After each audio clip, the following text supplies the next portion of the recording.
This podcast contains detailed plot spoilers, adult language, and mature themes. Listener discretion is advised. Today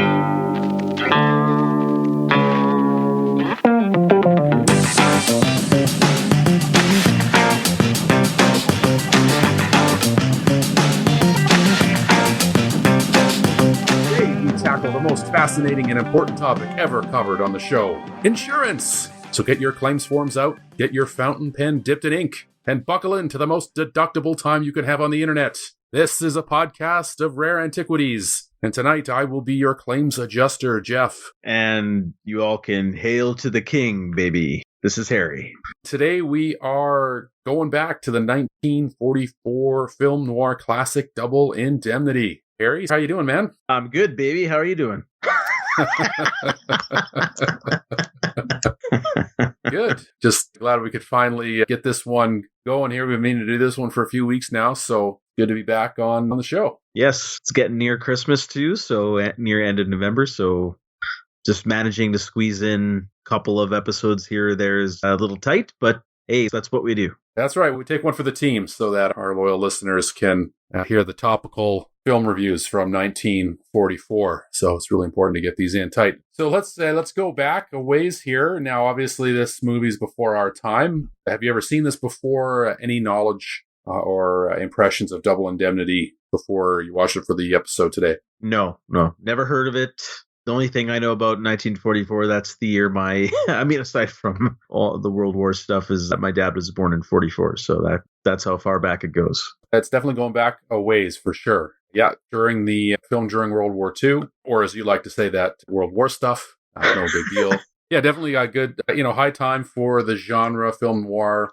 I had never seen this either before the show. The only thing I knew about the movie was one of my mom's favorite films, actually. So, interesting. Yeah, that's how it popped onto my radar. And once I researched it, obviously, I'm familiar with the director, lots of the players involved here, but never saw it or knew anything about it. So it's nice to be surprised. Yes, no, I'm aware of Billy Wilder, the director. I haven't seen a lot of his work, but yeah, when his name came up, I was like, oh, okay, interesting. Mm-hmm. But I remember last time you had mentioned, correct me if I'm wrong, you'd said something that this was on one of your lists, like film noir lists. That's right, yeah. Oh, okay. Well, let's jump into the film here. Okay. And then we'll circle back around to some trivia. So, in the hot, dark Los Angeles night, wounded insurance salesman Walter Neff grabs that piece of indelible technology, the dictaphone, and records a confession for his friend, the claims adjuster Barton Keyes. Flashback. Neff, while on a routine house call at a client's residence to get a car insurance policy renewed, instead meets the lady of the house, Mrs. Phyllis Dietrichson. More sparks fly than at a blacksmith convention, and upon a second clandestine meeting set up by the enterprising Mrs. Dietrichson, she inquires about taking on an anonymous accident policy on her husband, just in case, like an anvil or a piano were to fall on him. Well, that smells fishier than yesterday's clam sandwich to Walter Neff, and he's having none of it. See, you can't get away with it. It's impossible. There's a claims adjuster down at the office, Barton Keyes, and he can smell a tulip under a pile of horse shit. He's so good he can spot the fleas on a dog's back from 50 yards away. He's really good. He'd be onto them faster than a fly on fruitcake, and then they're both up the creek. So Walter bottles up his boner and he's out of there. But he just can't shake Phyllis Dietrichson from his mind. There's something about her, something dark and seductive. Oh, and wouldn't you know, here she is at Walter's apartment, and she explains that it's not at all what he thinks. She's miserable living with her husband and his daughter. He'll get drunk and slap her face, never lets her go anywhere, and it gets mad because she uses up all the Wi-Fi data, that kind of thing. But she never wanted him dead. Maybe fantasized about it a couple of times, but murder was never on her mind. An accident? Well, now that's something totally different. Again, Walter stops her in her tracks. No way, no how. You can't cheat the insurance guys, they've seen it all. But Walter can't help himself. After all those years of seeing bogus claims, you start to think yourself how you could do it. If only to get into the minds of those criminals to sniff one out. But with all of that knowledge, all of that insider information, maybe, just maybe you could get away with it. Walter just can't stand knowing Phyllis will be going back to that miserable marriage. So he relents. The perfect plan is put into motion. They arrange to get his signature on the insurance papers to make it look like he took the policy out on himself. And since killing him is not enough, they arrange to make it look like an unlikely accident to trigger the policy's double indemnity clause to multiply the payout. Phyllis will get out of her shitty marriage. The drunken douche will get a long walk off a short pier. Walter will get in with the woman of his dreams, and they'll walk away with a cool $100,000. All it will take is the cold-blooded murder of another human being. With the plan in motion, Mr. Dietrichson climbs into the car with his wife with the intention of going to the train station, but they take a little detour into hell. Walter's been hiding in the back seat, and when the moment is right, Walter does something anyway that results in Mr. Dietrichson's death. Walter jumps on the train posing as the deceased husband, then jumps off the observation deck of the caboose where Phyllis is waiting to help deposit the body on the tracks. Perfect plan, slicker than silk on a banana peel. Even the investigation seems to go their way. At first, the insurance guys think this is a suicide, which would mean no payout, but at least no one's going to jail. But even Barton Keyes doesn't buy that. What are the odds someone tries to commit suicide by jumping off the back of a slow-moving train? Gotta be an accident. But other gears start turning in the machine. Mr. Dietrichson's daughter, Lola, suspects foul play. See, Phyllis was Lola's mother's nurse, and that first Mrs. Dietrichson also passed away under suspicious circumstances. And also, that stepmommy has been seeing her own boyfriend, Nino, behind Lola's back.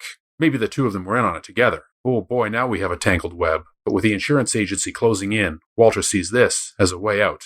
He's going to blow this whole thing up like a Mentos tossed in a bottle of Diet Coke. He heads to Phyllis's house one last time and tells her he is going to kill her and frame poor, stupid Nino for the murder. The cops in the insurance agency will think it was Nino and Phyllis who concocted the whole scheme, and he'll get off scot-free. But Phyllis is ready, with a handy little revolver, and caps Walter in the shoulder. But being the manly 1940s noir brute that he is, he merely shrugs off that flesh wound and takes the gun from Phyllis, shooting her twice, killing her. Coming back around full circle, Walter Neff is sitting in Keyes' office, confessing into the dictaphone. When Keyes arrives to hear the whole story, a weakened Walter muses that he'll be on his way to Mexico, but it's far too late for that. He slumps to the floor and smokes one last cigarette as a free man. The end. All right, well, that's double indemnity, Harry. First impressions. Well, I mean, clever write-up. So that I was just going to say, that's what that fucking thing was. A dictaphone? Yeah, a dictaphone. What kind of cartridge does he put in there? It's like he's loading a fucking cannon. It's a 50 cal. Yeah, that's right. Yeah, totally. It weighed more than 50 cals, I'm pretty sure. I was pretty impressed. I was saying, what the hell is that? Yeah. So you answered that question. Dictaphone. That was one thing I was going to ask you. And then I guess I have another question is like, so, there's always truth into someone's writing. So do you struggle with Wi-Fi data? I did until I recently upgraded my internet plan. So I'm laughing. I'm sitting pretty now. Laughing all the way to the bank, baby. All right. No, it's a good write-up. Chuckled a few times. But yeah, I mean, on paper, it's a pretty straightforward, simple little thriller / noir story that we're seeing here. I guess the first impression that I would get is just as what she used to say or what Walter said to Phyllis originally, and then she kept repeating straight and narrow or something like that. Mm-hmm. I can't recall the exact wording, but I think that's from your synopsis. That's kind of how I would best describe this film on paper. Yeah, there's not really a whole lot of twists and turns. They're a little bit more subtle, but we'll get at it in a second here. Let's go down the trivia road here. As you mentioned, this was directed by Billy Wilder and co-written by Billy Wilder and Raymond Chandler, based on the novella by James M. Cain, who wrote some hard-boiled American detective fiction. I mean, Billy Wilder, one of the kings of Hollywood, very accomplished writer, producer, director. This is our second visit to his work here. A previous episode, we did Sunset Boulevard, also a Billy Wilder joint.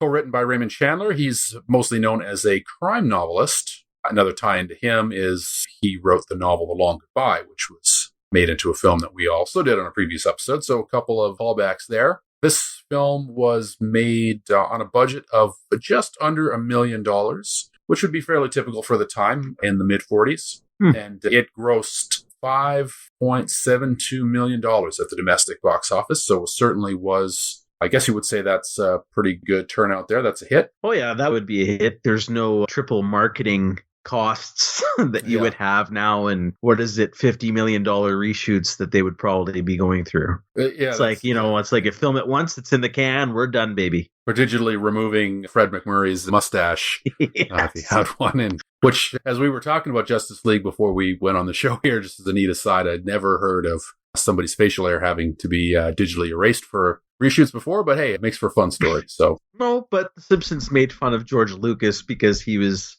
there was like one instance where they said, he accomplished putting like an eyelash on Jar Jar Binks, and and that to him was gold, baby. George is certainly known as perpetual tinkerer and perfectionist, so it did some interesting things. So, so that's not a whole lot in the trivia department.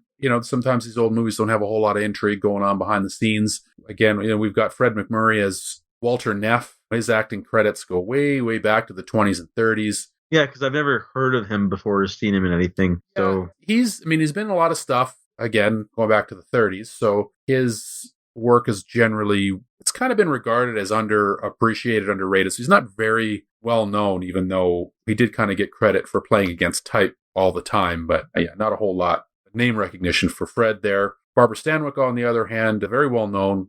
And she was in about 1 million old movies, also going back to the early 30s. Yeah, see, she seemed more recognizable to me, but I can't, obviously I wouldn't be able to place her. I haven't seen that many films from this time, but is there any famous work that she's been in? Any movies? Yeah, sort of settled into TV roles, sort of going through the 60s, 70s, and 80s. So, like, she was on a bunch of stuff. She was on The Untouchables, Wagon Train, Charlie's Angels, Dynasty, among lots of other things. As far as going back to her film career, anything notable? I guess it depends on how much of a buff of old movies you are, which, neither of us really are. So nothing that I was particularly familiar with. So even though the name sort of strikes out to me, I'm sure I must have seen her in a TV show here or there. But she worked right up until the mid-'80s as a character from Dynasty. So that might be from where I recognize her from, because for some reason I watched all these evening soaps. I don't know why, as a kid. And she... You did? You watched Dynasty? My dad watched, so surprisingly, my dad watched Dynasty. Oh, yeah? Yeah. Yeah. I did watch Dynasty because it was on. Oh.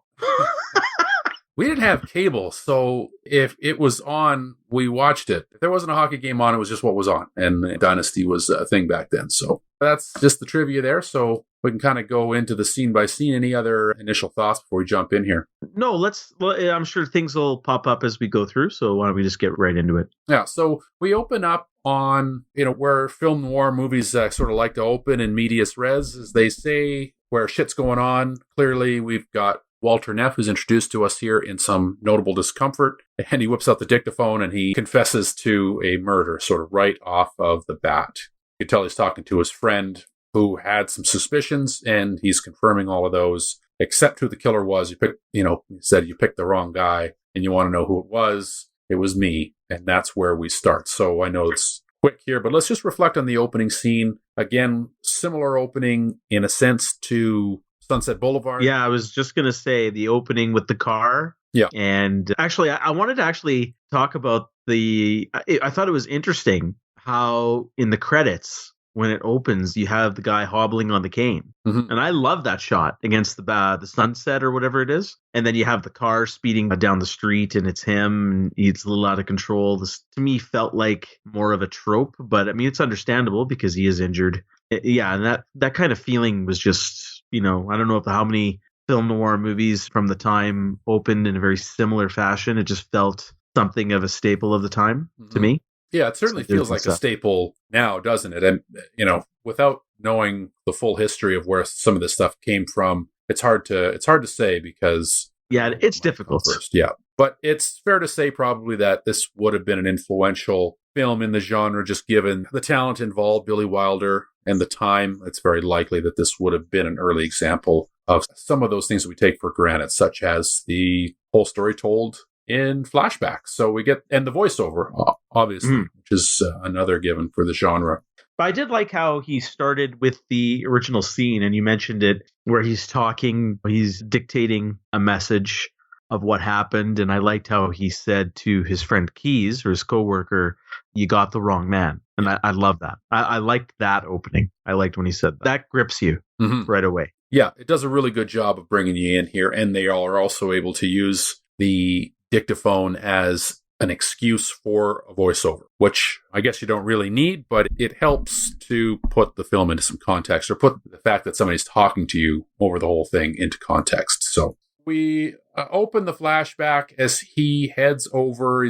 He is just doing some rounds and ends up at the home of Mr. and Mr. Dietrichson in order to renew a car insurance policy. And right off the bat, we get a little bit of banter between these two, which I thought was some good lines there. The one line between him and the housekeeper I thought was pretty good, where she says, yes, where the living room would be, and she says in there, but to keep the liquor locked up. And he's like, it's all right, I always carry my own keys. I thought that was a funny little line. And they have obviously their sexual double entendres going in full force right off the bat, which I thought was also pretty good. I thought they had instant chemistry right away, which you want from your femme fatale and your noir protagonist. So what's your opinion on our two leads? We meet them both right away. They get into the banter right away. So we have a pretty good idea of what's to come from their relationship. What are your thoughts initially?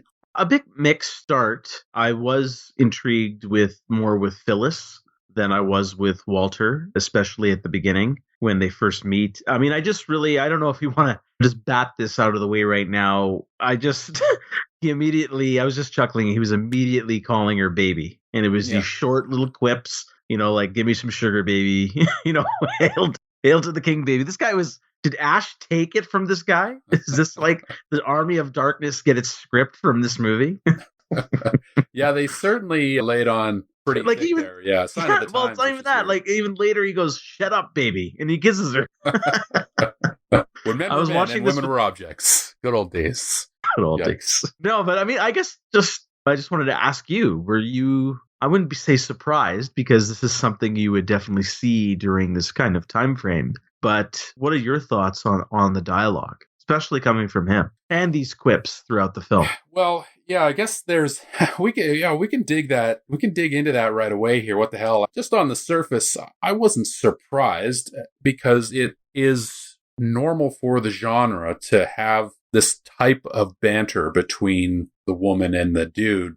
And I thought it was executed fairly well. It's overwritten a little bit because it's a little too zippy, especially between two people who just met each other. But again, that's sort of a trope of the genre, and you take it. I was fine with it, just putting myself into the position of, it's 1944. This is the type of movie I'm watching, so I'm okay with it. Now, as it kind of progresses, though, I also try to watch with a modern eye, because it's sort of a neat historical experiment to see what the views were at the time on whether it's race, religion, gender equality. And it's just neat to have those conversations, I think. So, on the one hand, she's a pretty well realized character. She's not one note, and she's obviously very intelligent. And when she speaks, when she's able to sort of hit the tennis ball back and forth with this guy, that shows her intelligence. And so I think that's, on the one hand, that could be empowering from a feminist perspective, but she's also still kind of made out to be I guess we're going to get into it later, but as in all noir films, it's always the woman who's the downfall of the man. So that, again, puts another layer on top of it,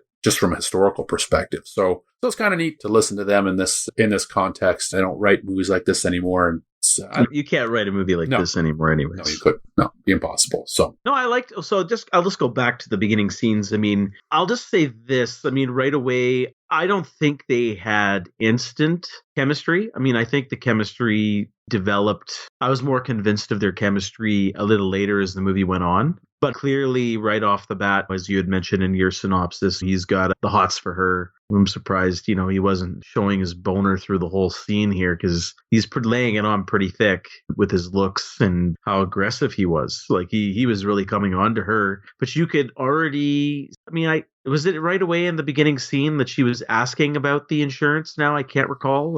Or was it later? Because he had to come back because he was originally just asking for her husband. Yeah, she does ask, in fact. So he's they're going back and forth with some insurance banter, talking about the automobile club and whatnot. She asks if he handled all kinds of insurance, and he lists everything off, like fire, earthquake, so forth. And she inquires about accident insurance. Right away, it's telegraphing immediately right away. And I'll let you go into some more scenes. I'll bring it full circle. Yeah, but that's just what I have to say. Sure, it telegraphed it right away. She does ask right away. And so that thought's been planted and running right after that. Right after he says, yeah, I can do that. She says, well, why don't you come by tomorrow night then around 8:30? My husband will be in and we can get this taken care of. So it's almost like she's sending him away so she can start to plot almost right away.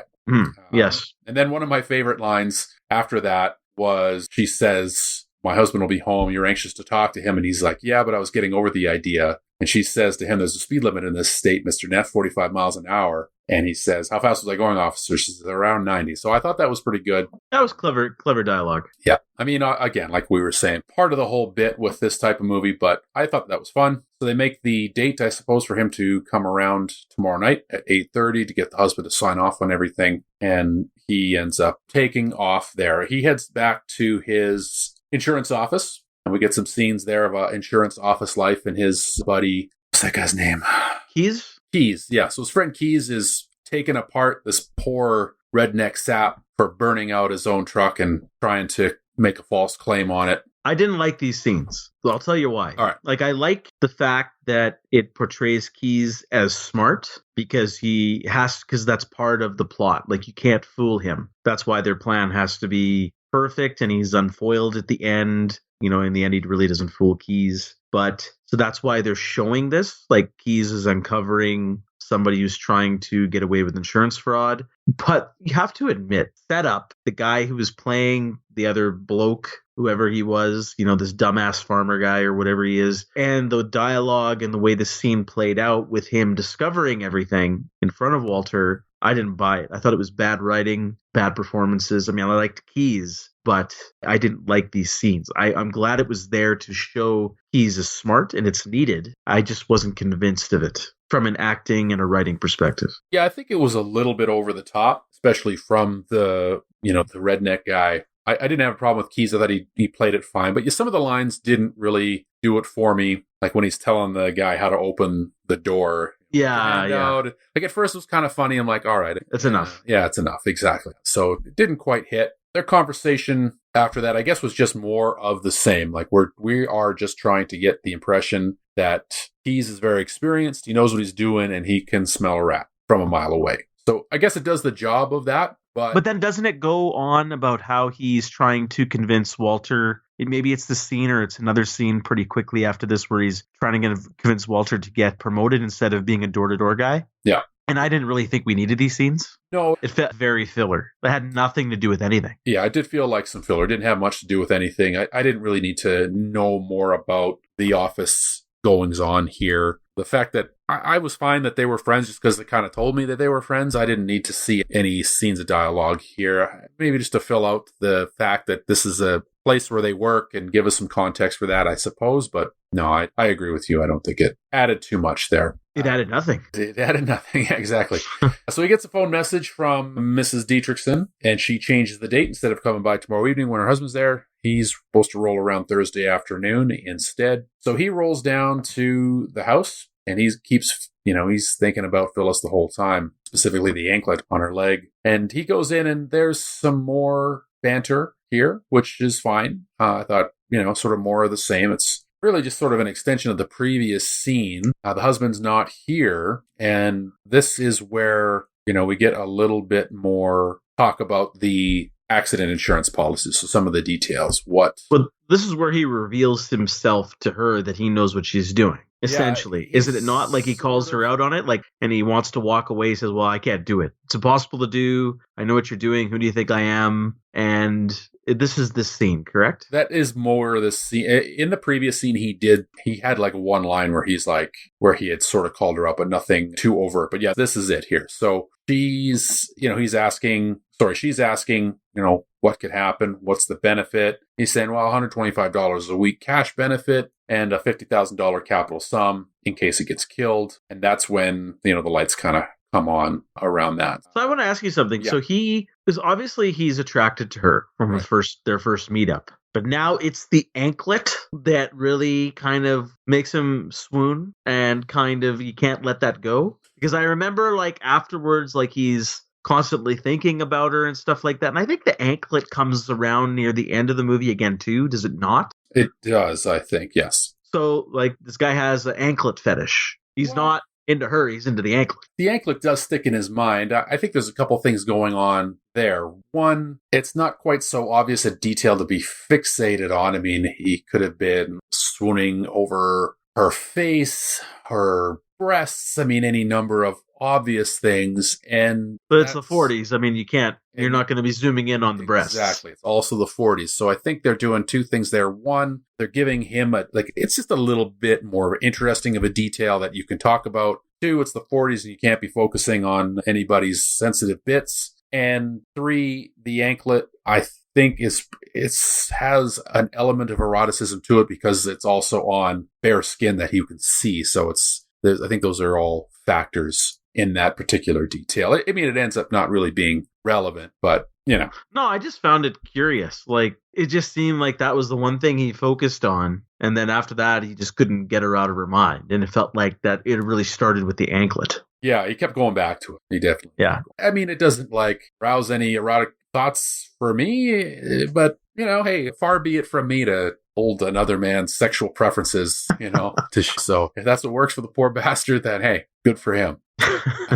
So yeah, he calls her out. He's not having any of this talk. She doesn't come right out and say anything. It's more the fact that she sort of wants to take out this policy anonymously without him knowing about it. That really ring the alarm bells for Walter here. But he gets out of there and, heads back. Oh, yeah, we get the scenes where he doesn't want to go back to the office. He goes by a bowling alley, which is awesome. Like in the middle of the workday, I'm just going to go roll a few lines. Yeah, I was thinking that too. I was saying, man, these guys had it made. And I know that was the greatest generation. But this guy was not part of that. This guy exactly. He didn't fight in the war. He's not part of the greatest anything. No, he's just I'll just go bowling. And I visited a client. Oh, I'll go have a beer. Oh, did you notice the drive-through beer place? Yes, I did. Oh, my God. That's the greatest generation right there. Yeah. It's not drinking and driving. I'll just drive up, grab a beer, and then I'll drive to the bowling alley. Oh, yeah. So good.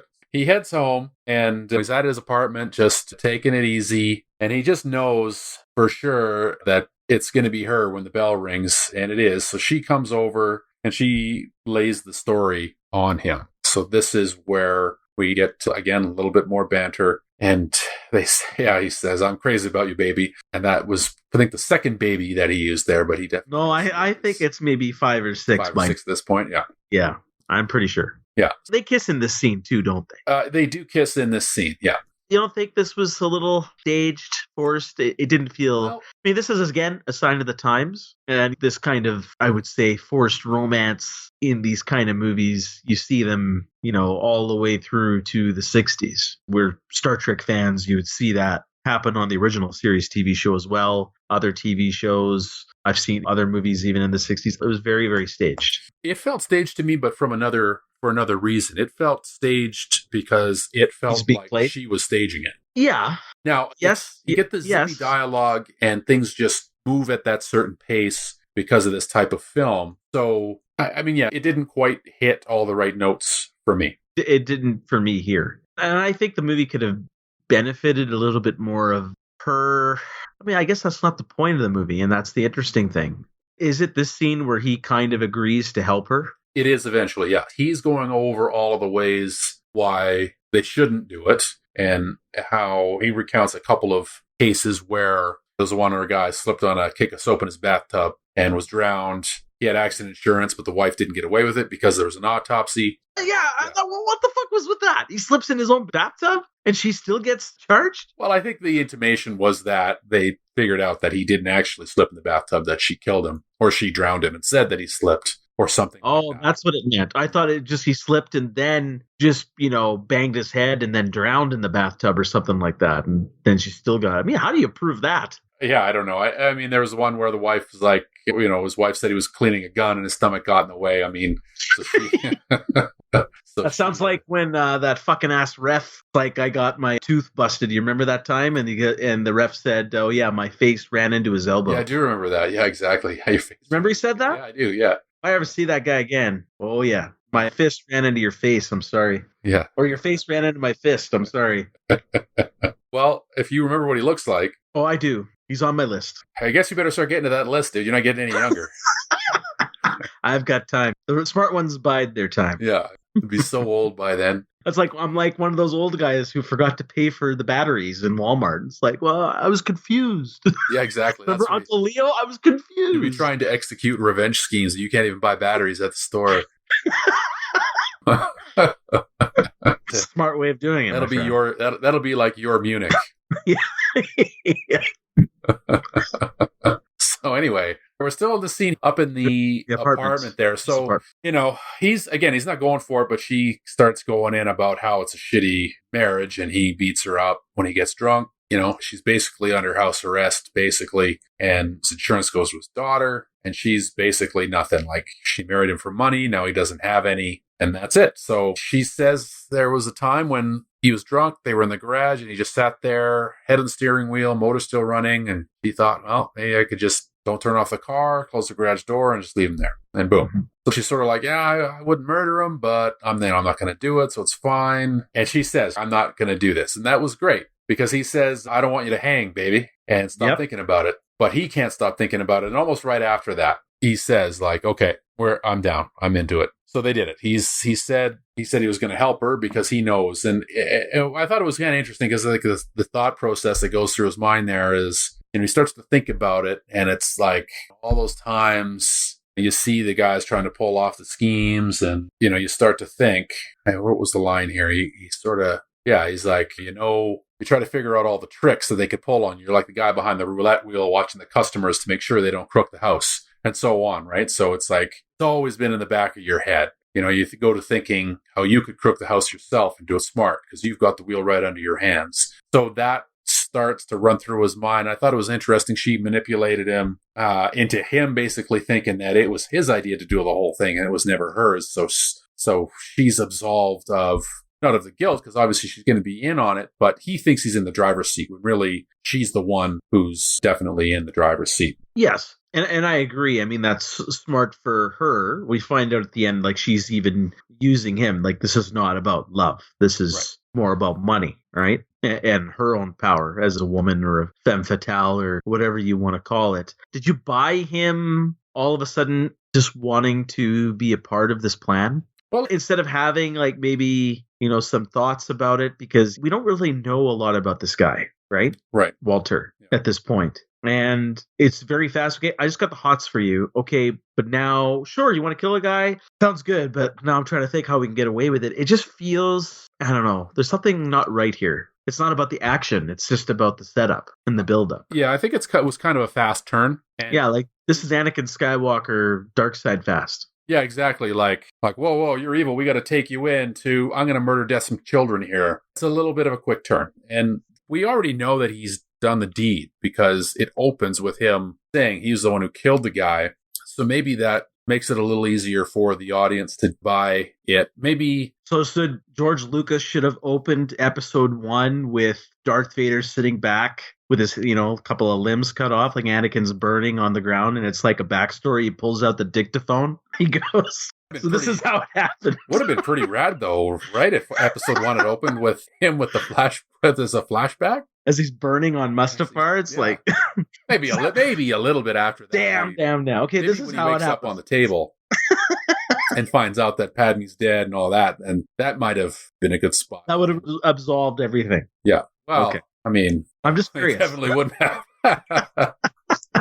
No, it's a fair comparison here. It's a pretty quick turn of events. Sith Lord, insurance salesman, pretty close on the spectrum, I'd say. One guy has a lightsaber, the other guy has a foot. Yeah, it's totally the same thing. All right. Anyways, I found it a little fast. Yeah, no, it was definitely fast for sure. So they concoct the whole plan. They need a witness for Mr. Dietrichson signing the insurance papers, but they need to pull a fast one on the insurance papers so that he signs not just to the car insurance papers, but also to this life insurance policy that they're... Yeah, and I liked how he did this. Yeah, I thought that played out well. I actually thought that was a pretty good way of executing that type of plan. And, to have another witness there to vouch for the validity of what was going on here. So it was a good idea, good setup. This was where I liked that they took a little bit of time to set up the plan as opposed to just sort of jumping into it, because it could have just been easily handled with them putting papers in front of the guy. But isn't that what they kind of did? What I'm talking about, the interesting thing of the way it was shown is that when they were finally meeting with her husband,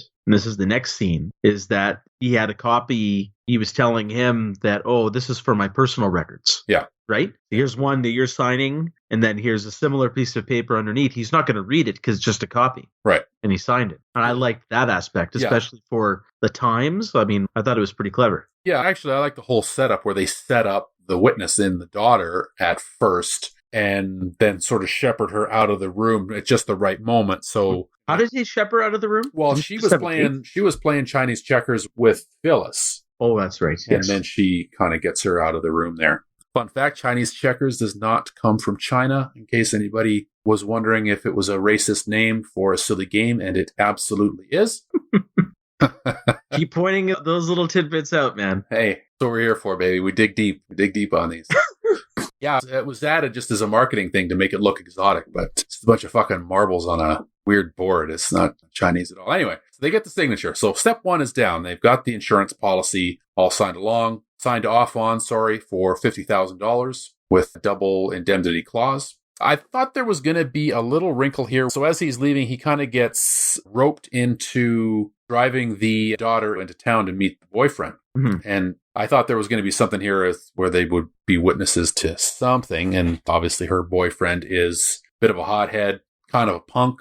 Nino. Dick. Yeah, Nino. Yeah, he's a piece of work, that's for sure. Yeah, I didn't understand this character, and I want to ask this question later. So let's skip it. But I agree with you. This scene where he leaves the house with the papers, and their plan, he's signed off on that double indemnity clause for the accident insurance, and now Walter gets in his car, and the daughter's just sitting there, and he's getting a little nervous. I thought maybe this movie would go all Weinstein or Kevin Spacey or something, but I didn't know what to expect. And I agree with you. Maybe it could have been she would have found out something stumbled across the papers or something along those lines, but it just really didn't amount to anything except you get introduced to Nino. Yeah, that's right. And then even then, I want to ask the question later. So let's put this in the back of your head and we can talk about it later. I really don't understand the function of Nino in this movie because really he doesn't really amount to anything, in my opinion. He doesn't. He only amounts.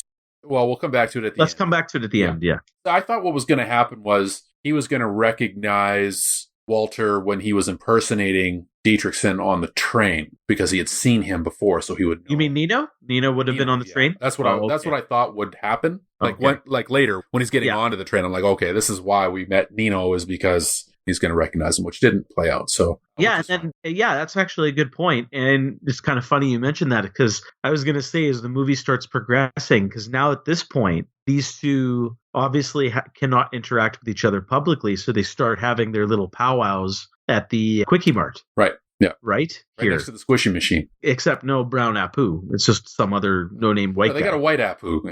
They got a white Apu, not a black Apu. Brown people haven't entered the country yet. No, they definitely have not. No, this is World War II. Yeah, so brown people? Who the fuck are they? Well, they're still eating snakes and bugs at Pancot Palace or wherever. And that's not racist.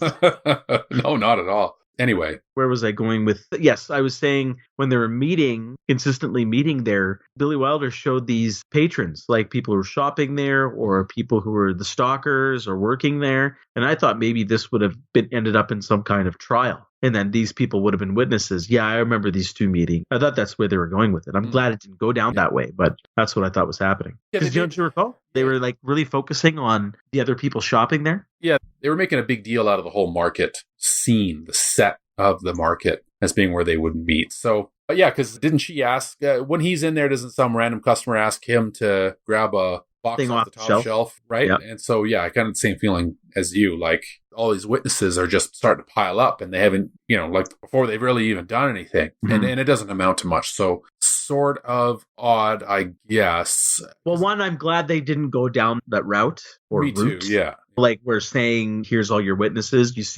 Remember seeing them in the market scenes? And that's a trope that's been played out to death. And it's terrible, terrible writing. Yeah. So glad they didn't go there. But yeah, I really don't really understand the point of these scenes here. And it's kind of odd that they would want to meet in the middle of the day. Well, I think the reason why they wanted to meet in the middle of the day, I mean, as he says, it's like, it's a market. So if anybody says they saw us there, we could just say that, whatever, we were both out shopping during the day, be total normal. So they could explain away any chance encounter from somebody that would have recognized either one of them. Because once it's at night at somebody's house, you see one person coming or going, then it raises suspicion. So that's why they chose, or why he says they chose the scene. And that's all fine. But, And I'm the same as you. I'm glad they didn't go down the route where there was going to be witnesses lining up for him, because that would have just slowed things down, would have been boring. But it did seem like a much ado about nothing. So they start talking about the plan. She says that her husband broke his leg, which they actually end up running into their plan. So that ends up working well for them. Yeah, because originally he was going to take the car. Yeah.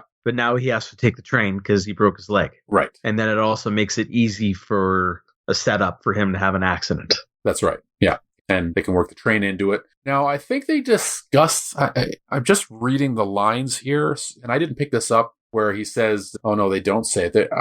I don't know if they talked about how they were actually going to kill him. No, I don't think so. I just think that I don't think they had a chat about how they're going to kill him. No, I don't think they did either. No, it just happened because, yeah, it was weird because, like, at the end when he's going to the train, he just dresses the same way because he has that voiceover explaining how he has to go home, then have the witness with the guy who's washing his car in the garage. Boy, that guy's fucking slow washing that car. Yeah. Holy fucking shit. It's like 4 or 5 hours later, he's still doing it. It's like, F, you're not trying to screw me, are you? He's putting that third coat of wax on that one there. That's how long it's taken. Well, he's black. I guess they require to do 10 coats per car, right? In 1944. Maybe he's getting paid by the hour. Why does he have to hurry? Not necessarily. I'm sure it's 10 coats just for nothing. Here's your penny. Take it home. No, I'm sure he wasn't getting paid very much, that's for sure. It wasn't even like an actual, like, unionized extra. They figured, hey, they saw a black guy on the set. They naturally figured all he was good for was washing a car. They worked it into the scene. Yeah. That's not what we feel about it. That's what a bunch of white guys making a movie in the 40s would have thought about it. Yes. Anyway. Less said about that, I guess, the better. Yeah, you're walking a fine line here. Temple of Doom, racist remarks, brown people, black people. This coming from the guy who has actually dropped the N-word on this show, not once, but twice. Only once. No, you did. You've done it 2 times. You've done it. I don't know. Once. You were quoting both. Yeah, but it was a song lyric. It was a song lyric, but you also quoted a line in the movie in Network there. Oh yeah, that's right. But again, I'm quoting a line. No, I know you were quoting the line. Still a ballsy move, but still. Where were we? We were at the death of the killing. Okay, right. So there's some stuff here and there where they talk a little bit more about the plan. It takes a little while to get to it, but yeah, let's just jump to the train, or not just the train. So he hides in the back of the car, and the signal is there's going to be 3 honks on the horn, and then he's going to come out from the back of the car and do what to him? I don't know.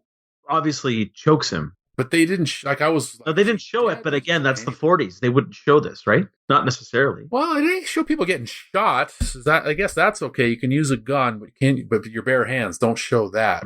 Maybe this was rated G, Jeff. Yeah. So they off the guy. He puts on the fake cast. He's wearing the same suit as Dietrichson. He gets on the train, and everything's going according to plan. And this is sort of the first. And his plan, let's just state for the podcast, his plan was to dress like him, wrap a fucking bandage around his foot. Not a cast, a bandage. Yeah.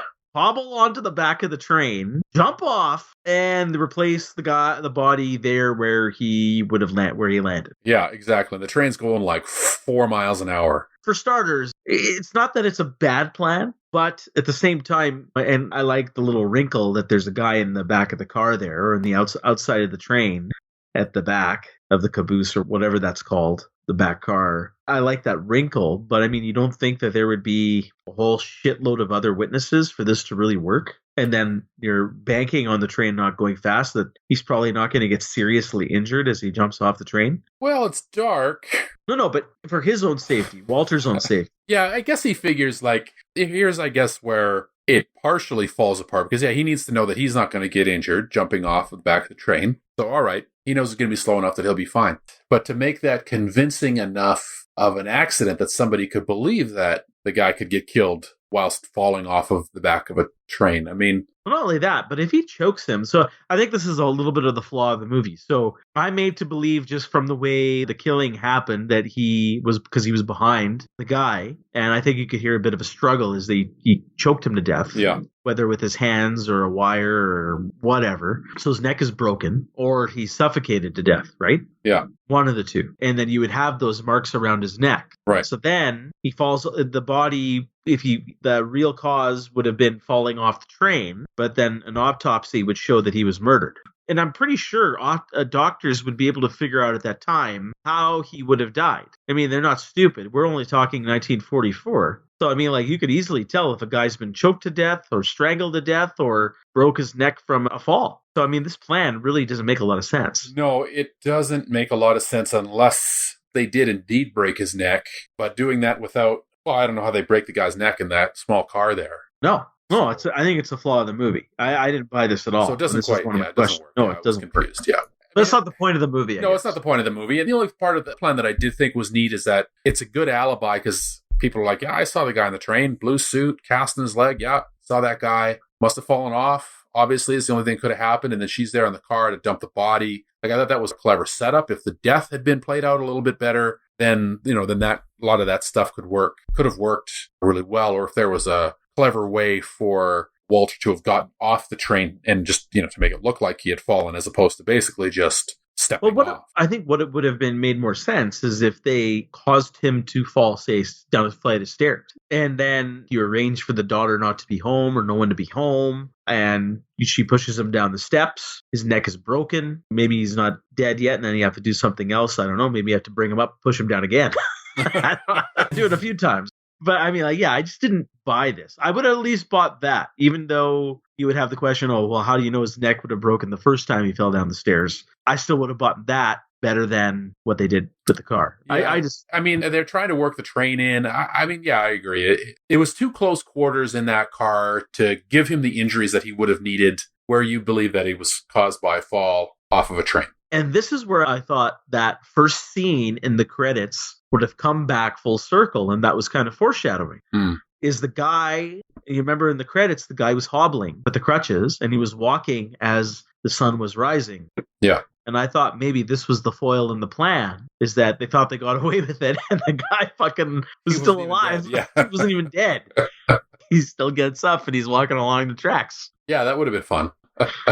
One part I did like about the scene that I thought created some tension was when they get back in the car, they dump the body, and the car won't start. Yeah. I thought that was kind of, but then it started, so whatever. It didn't amount to anything. But I thought that was fun. Everything seems to be going A-okay. The plan sort of starts to unravel a little bit when the guy on the observation deck who had seen him close up, never got a look at his face, but was sure that it wasn't the person described as Mr. Dietrichson, too old, and so forth. So things you can start to see just right straight up are unraveling. The two aren't, they're staying away from each other, Walter and Phyllis, so that there's no suspicion placed on them. She plays up that she never even knew about the insurance policy, and everything sort of seems to be going okay. They seem to buy it. They want to try to pin it as a suicide. And this is where Keyes comes to the rescue and is like, well, what are the chances a guy is going to try to commit suicide like this? Like, the odds just don't. Yeah, and I like that scene where Keyes is saying, suicide by gun or drowning or jumping off a bridge or whatever. He lists all these different ways of committing suicide, but not once have I heard of someone jumping off the back of a train. Yeah. So I thought that I guess it's the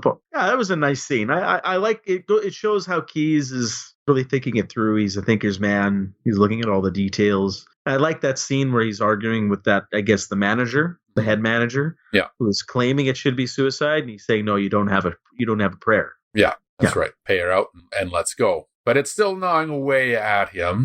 And this was a good scene, I thought, here where Phyllis comes to see him, and just as soon as she hangs up the phone, he's like, yeah, come on up. Keyes shows up at... I love this scene. Yeah. I love this scene. This is probably my favorite scene in the movie. Mm-hmm. Oh, definitely. I'd say this is the best scene in the movie. I thought it played really well. There was the tension, and this worked really, really well. It's a good scene, but this tension is like soap opera tension. I mean, she's just behind the door, and I like how it played out because she kind of pushes the door to let Walter know that she's on the outside, and you get that little detail. I liked that a lot. Yeah, that was good. And that he's kind of keeping the door moving in and out to kind of protect her view from Keyes seeing her in the hallway. But what was it that Keyes came in and said? That was like, what was his doubt again? No, I can't recall. Okay, so it was because of his leg. So then he didn't make a broken claim. Leg, why didn't he make a claim? If he knew that he had the insurance. Yeah, exactly. Yeah. That's right. Yeah. So, which I thought was... I mean, it's true, but if the guy wants to commit... if the guy... Well, no, see, now he's thinking like it's murder. He's like, it just didn't make sense. that he took out life insurance. I mean, you're right, if he wanted to commit suicide, but he doesn't believe he committed suicide. He thought it was an accident, right? So if it was an accident, like, why didn't he file a claim before that? So I thought that was pretty good. No, I like that scene. I thought that scene was well acted. I guess that has kind of the most tension in the movie. But I mean, I want to be honest with you. That's not saying much. There is some tension here, but you mentioned the scene where the car doesn't start and they got the body, they laid it out in the tracks and they got to move away from the body quickly before someone identifies the body and the car's not starting. I mean, that scene had a bit of tension, but it went away in 2 seconds when the car started. I would like if they kind of expanded that, not sitting there for 5 minutes turning the key or opening the hood and trying to fix it. But even if that would have been the case, if they open the hood and they start to fix it, but they start to panic, Yeah. And they start getting on each other's nerves, or they start drawing attention from some other people because maybe he's panicking or she's panicking. I think there could have been something else there, and then adds to some of this. There's just no tension in this movie. I guess I don't like it when they do some of that stuff, though. I mean, it also doesn't have much relevance to the story. So you have to keep things moving along a little bit. If nobody is going to see them, I guess the question is, like, at what point do you sort of... I understand, but the length of this movie is like less than an hour and a half. This is not even 90 minutes long. Well, we're talking in the 40s, though. I mean, it was a different time for runtimes. Yeah, that's true. I'm not going to deny that might be the case. I'm just saying I'm not feeling tension here. Well, no, it's not really that type. It's not really a thriller in that sense where there's lots of tension. It's not a Hitchcockian type of thriller. It's certainly, I don't know. I mean, and they're not really going for that. It's not that type of movie. I guess I have the question for you then, Geoff, is what are they going for? I think what they're going for, and this is probably true of a lot of films in the genre at the time, is here's a story about two people who do bad things and what happens. Like a lot of times it's these people getting there. It's the story about these people getting their comeuppance one way or another. And so that tends to be what it's about. And you think, it seems like they're going to get away with the scheme for so much of it. And then when things start to unravel, like that's what happens in these types of movies. So I think that's what they're going for. Now, whether that's entertaining, whether that works or not, I guess we can kind of come back around to at the end. But I think that's sort of normal for the genre from the... Well, that's fair. So that's fair.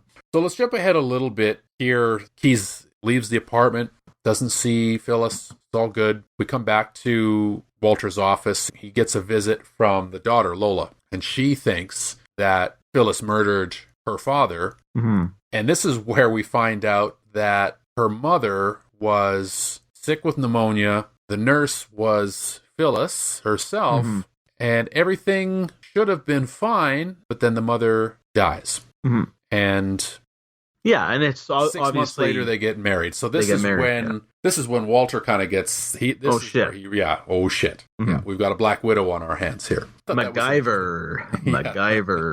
MacGyver. And Selma has 1 hour to live. Come again? Ooh, that was a deep cut, dude. Nice one.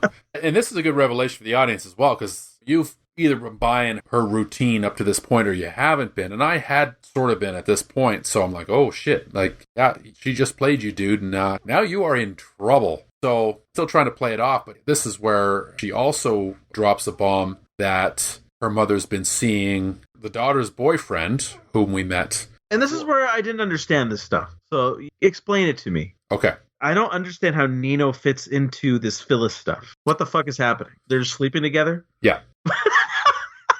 I love how simple. That's it. They're just sleeping together. That's it. Well, so she's using, like, she sees Nino. She's got access. So she knows she's going to pull off this scheme. But there's two things. So one, she wants, I presume, all of the money, the whole $100,000. And two, she wants to get away with it, which means that she has to eliminate any witnesses to the scheme, which would be Walter. So she seduces Nino in order to have somebody who can off Walter. Well, you're guessing. I don't see any of that played out. Like, you're assuming that's her plan. Well, he assumes that's what his assumption of the plan is. That's what Walter thinks has happened because he tells us so. Okay, I can't recall the scene or the voiceover part that he mentions that. That might have just been something I missed. I mean, it's not like terribly... I was sort of ready for this movie to be over at this point, but that's what he assumed, is that she brought him, and that's why he ends up going to the house first in order to sort of preempt it, because now he sees that he can kind of flip the tables and use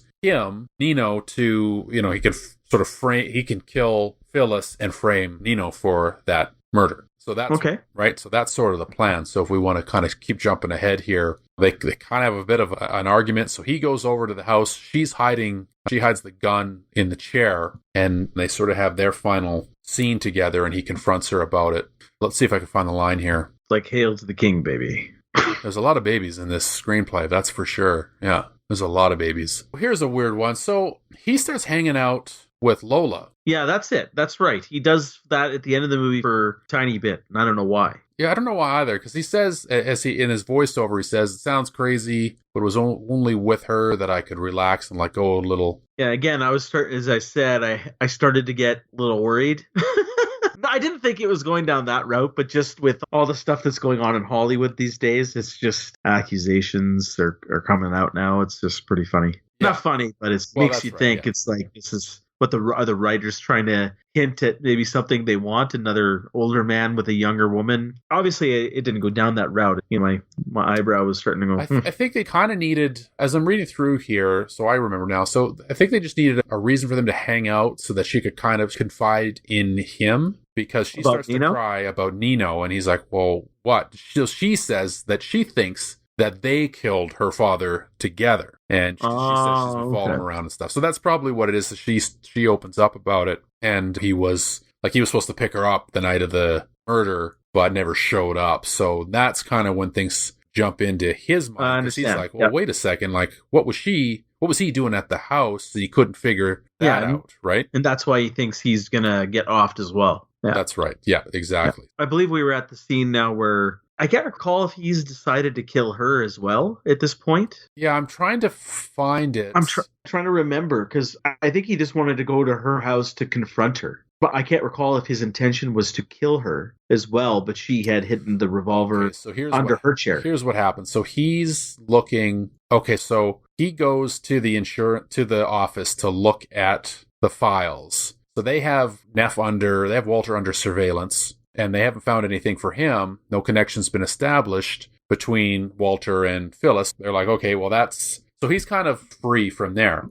But in the file, it says that the connection is between some other guy and Phyllis. And, there were several nights where Nino has gone to see her at her house. Mm-hmm. So they list him. So this is when that's what happened. So he's reading the file of surveillance. So they think that Nino's the accomplice, not Walter. That's what Keyes said to him. That's right, yeah. Or that's in Keyes' file. So that's what he figures out. So then he makes the date or whatever to go over to see her. And then he says, what I intended to do, he said, I saw a way to get clear of the whole mess I was in, and of Phyllis too at the same time. But I didn't know she had plans of her own. So she was planning, because she had the gun. So she was planning to kill him. Mm-hmm. He had his plans, but he didn't know that she had the plan. So he gets there. But what was his plan? I know what her plan was, because she has the gun underneath the couch cushion. Okay, so here it is. So he tells her, here's the plan. A friend of mine's got a funny theory. He says when two people commit a murder, it's sort of like they're riding in a trolley car together, blah, blah, blah.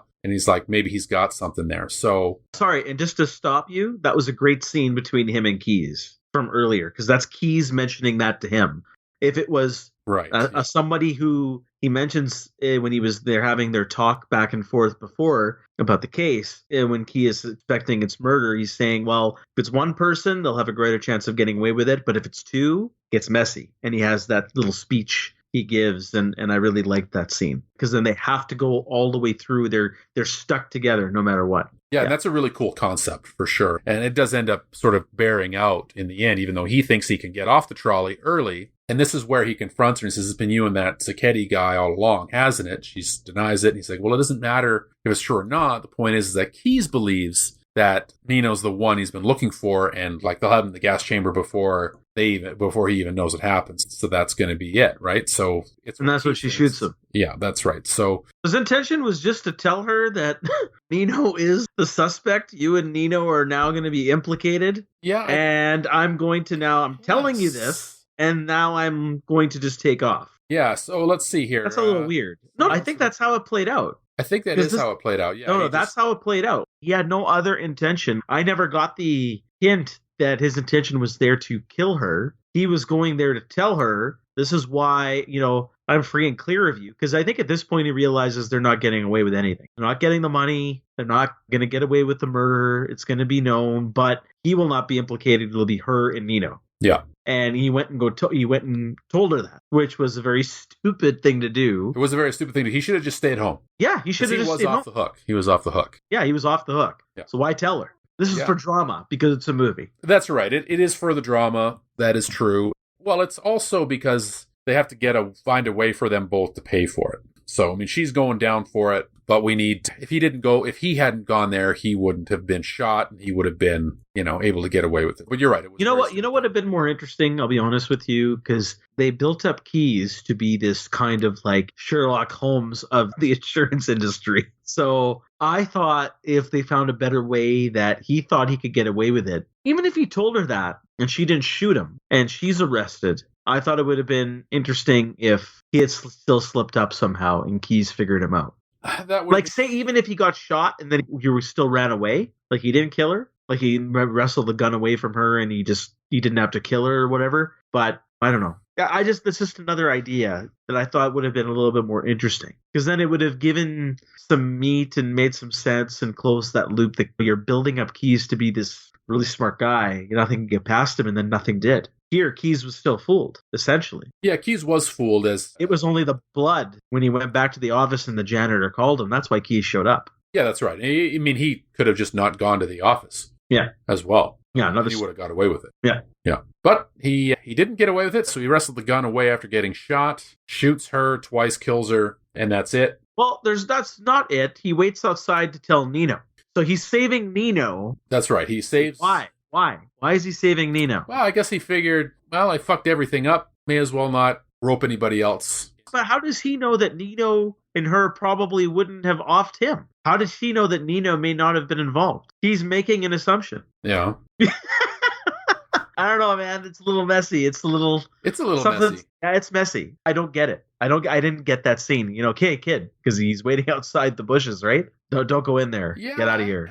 I don't know. I think he assumed that he was going to be going to see her. I mean, I think the gun might have tipped him off. Like she was, I don't know. Now I'm making assumptions, but she was ready for him. He knew that she had a plan, like afterwards, because he said, like, I didn't realize she had a plan of her own. So the plan was that she was going to, blast him and Nino was going to come after her to whatever, I don't know, right? Make up a story, dispose of the body. And he's just like, yeah, don't go in there. I don't know. That's a good question. No, I don't think we're missing anything. I was really perplexed with why he's trying to save Nino, and I would have just left it. It was a nothing scene. It just makes me ask more questions. Yeah. Well, it doesn't really wrap anything up either. Like, no. It doesn't help tie any other loose threads. And that's why it comes back to with all this stuff. I get the reason why Nino is there now is for him to second guess and realize that, oh shit, she's a femme fatale and his life is potentially in danger now, right? Right. Yeah. That's why he confronts her. But it's a little messy for me. And I didn't like it. Yeah, it's a bit of a messy ending there. So comes back around where he hobbles back to the office,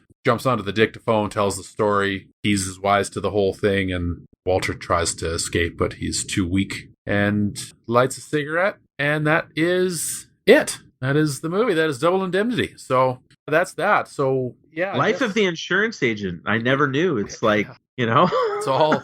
That's all femme fatales. It's like, I thought, is this what happens at London Life every day? I mean, holy shit, I'm in the wrong industry. My life is boring compared to what's potentially going on over there. Yeah, fewer dictaphones probably nowadays, but it's all femme fatales and throwing dead guys off of trains for sure. Lots of intrigue in that business. I have no doubt about it. Yeah. That's why your premiums are so fucking high. Yeah, they spend all their time fucking investigating and all this stuff. It's fun. Right. No. Playing golf, going for beer. Yeah, going for beer in the afternoon, drive through beers, bowling, staging murders, talking, more talking. Yeah, it's a big job. It's clearly a big job. Like, it's not a 9 to 5. That's for sure. No, it's these guys are like detectives. These guys are, interesting. Yeah, well, not only are they the detectives, but they're the perpetrators of the crime. They are criminals, those insurance agents. They got both ends of that business just wrapped right up. They got the monopoly. Got us where they want them, Jim. Yeah, that's right. Yeah. You signing that insurance policy, you are signing up for the Kobayashi Maru. There's nothing you can do about it. Yes. So that's the film there. So why don't we kind of jump into some of our final thoughts on it? From what you know of the genre, the movies that you have seen that are in the film noir, whether they were made back in the 30s and 40s or more modern takes on it, do you think that this works as a piece of noir fiction or not? It's hard for me to say. Like, movies in genres evolve. You can look, film noir, action movies are not the same as they used to be. Superhero movies are completely different than the way they used to be in a sense too. That's another thing that's kind of popular in modern cinema. To me, this feels right at home for the time for film noir. When I think of film noir, I'll think of something like this. Yeah. But more modern film noir in the last, say, 20 years, in my opinion, while it has some of these tropes and staging and, you know, how like characters can get into trouble, and it's a little bit of not a thriller, but a bit of a mystery or an investigation, and it's about how people can get intertwined into a problem and then they got to get out of it or they get their comeuppance. I mean, that's kind of what film noir is nowadays. Yeah. So they share those common traits, but modern film noir has a better grasp of developing a little bit more of an arc through the film, a little bit more attention. It's a little bit more excitement and twists, not for the sake of having twists, but I like it when there's a bit more thought process for the MacGuffin or how they slip up, you know, those little details. Mm-hmm. That I find in better film noir movies. I find this particular movie is lacking a lot of those details. It's hard for me to say back in this time, in the early, you know, in the 50s, like around this time, I haven't seen enough film noir to say how better it is compared to other movies during that time. It's very difficult for me to judge that. Right. I just don't have, maybe you may know better than I will, since you are more of a fan of the genre. So I guess that's a question maybe you should answer. I mean, there's a couple of interesting pieces in that context, in that often in these movies, I mean, it always takes place in Los Angeles. Often it's a real estate scheme that's sort of underneath, whether it's a murder or just a straight up real estate scheme or something going on in Hollywood. So that we get an insurance scheme, which is a bit of a different take. And there's so there is an investigative angle to it, but not from the protagonist. They're the ones trying to outwit the investigators, which is also a bit of a different look at the genre. So I thought those pieces were consistent, but a different take on it, which I thought was different. I thought that was good. But, well, I mean, we can kind of roll into our final thoughts here. You know, I don't know that it played quite so well. I mean, yeah, I think I could have used a little bit more suspense and tension, and the wrap-up was a little bit messy. So usually these movies tend to have a bit of a tighter resolution from that perspective. So how about we go into final thoughts here? Harry, would you recommend this? Is it a rare antiquity? And any final wrap-up thoughts you want to get out there? Well, I mean, I did enjoy parts of this movie. I liked the acting for the most part. You know, the dialogue with the babies and all that stuff I found very amusing, but it kind of wore thin as the movie progressed. But it's just a sign of the times. As I mentioned in the synopsis, and what Phyllis says and Walter said to her, it's very straight and narrow all the way through, a thin line, straight and narrow. And that's kind of how I felt this movie was. You know, it sums up its parts really well with that sentence. It's just very straight and narrow. You know, if you want to see a very simple story move from A to Z with not a lot of points in between, you might get like a F or, I mean, maybe a G or an H in there, but that's about it. You know, there's not much to see here, and I think that's the downfall of the movie. I agree with you. It should have a lot more suspense. I think the wrap-up should have been something a bit more intriguing and interesting. I kind of wish that they played up keys a bit more into kind of figuring out the details and the unraveling of the whodunit and figuring it out, even though the protagonists here are the ones who are the perpetrators of the crime. You know, there's a message about greed in here because he's talking about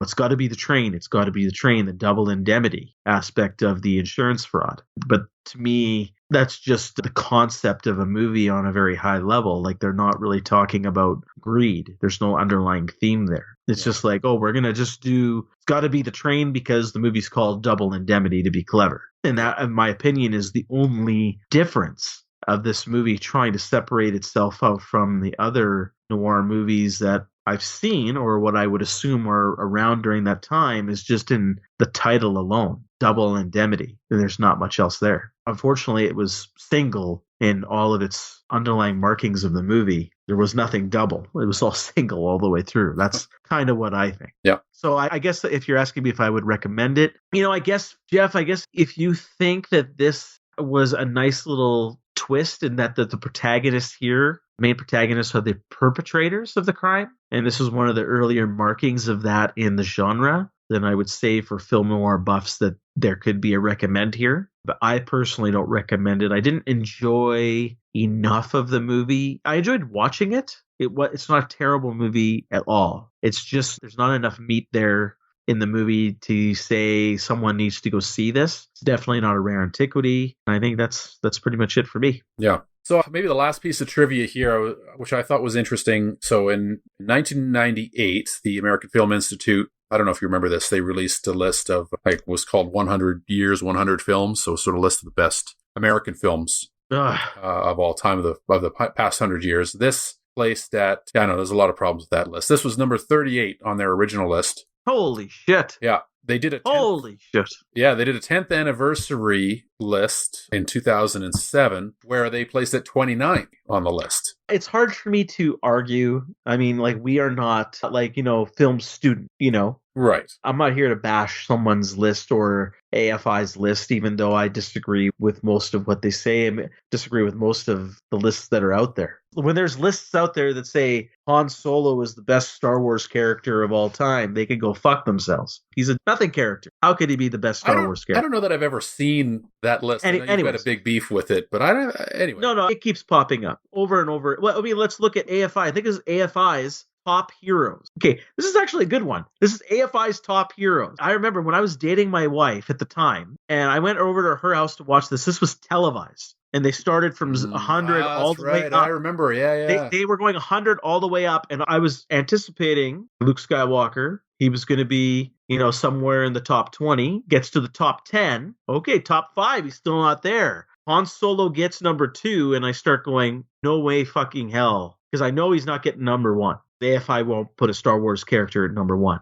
He was not even on the fucking list. Who was number 1? I can't recall. It was top heroes and villains, so they were on the same list. I totally remember that now that you mentioned it was on TV. But Luke Skywalker himself was not. I mean, Princess Leia was on there. Darth Vader's on there. Han Solo's on there. But Luke Skywalker is not on there. And actually, they did another. It wasn't AFI. There was another prominent film list as well. This is not to get sidetracked because this is just a big beef I have. This is my point, is that Luke Skywalker is not respected as in the industry at all. Unless you're a die-hard Star Wars fan, nobody gives a fuck about Luke. And I'm telling you, that's the way it is. But anyways, the point being is I don't want to also, when it comes to these historic films, let's go back on track. As I mentioned before, I don't really know how this sits at the time. Maybe this was a landmark change for the film noir genre, in which we talked about the protagonists are now the perpetrators. And maybe this is why it's, reviewed so fondly over time. My personal belief is that all these people are tainted with their attachments, just like we are too, with movies that we like say Star Wars, for example, that we keep bringing up. This probably is just the love of Billy Wilder that's impacting these lists, in my opinion. Unless there's something really special about this movie with respect to the genre, I don't see how it's on this list at all. I mean, I have a problem with this list and most lists that are out there, and I guess the only thing that these lists are good for making some people mad so that we can have a conversation about it. And I guess that's okay. I thought it was interesting that it ranked so. I'm surprised that it made the cut of a list like this, in the sense that I didn't see a whole lot that was truly special here myself. So that's why I kind of brought it up now. I didn't know I was going to pick away an old That's scab. shocking. It is. I thought it was shocking. I think that it may be regarded as sort of the film that's set the standard for the films in the genre, but I can't personally vouch for that, having not seen everything in the genre. No, I'm a fan of the genre. I do enjoy these types of films. But, my final thoughts are the resolution is a bit messy, the lack of suspense, and some of the dialogue just being a bit overwritten, a little too zippy with the banter. I think I kind of feel the same as you. I enjoyed watching it perfectly well enough. If you're a noir fan and you're a movie buff and you like the history of films and seeing where the DNA comes from, then sure, fine. This is a movie to go and watch. I don't know that I could recommend it as a rare antiquity. I don't think there's enough that's special or unique here. You recommend it, but it's not a rare antiquity. It's kind of a soft recommend to people who enjoy the genre, but I don't think it's a rare antiquity. Yeah, so those are my final thoughts. That is Double Indemnity. I think we've done this enough here. I want to make sure that you don't bleed to death from the wound we just opened up. No, I'm going to have to go punch a few more holes in my walls in my house. You can just put up some Luke Skywalker posters over those holes and nobody will ever know the difference. So, yeah, all right. Well, I think that wraps it up this time, Harry. So why don't you dazzle us with what's next? Yeah, next time we are going to go back and review the first half of season 1 of Star Trek Discovery. I believe the last episode before its break just aired the other week. So we will sit back and see how the first half has progressed and what our thoughts are. Should be fun. Delve back into Star Trek. Yeah, that'll be fun. Get some more Trek on the show. That'll be great. Yeah, no, looking forward to it. All right, man. Well, sounds good. Until next time then.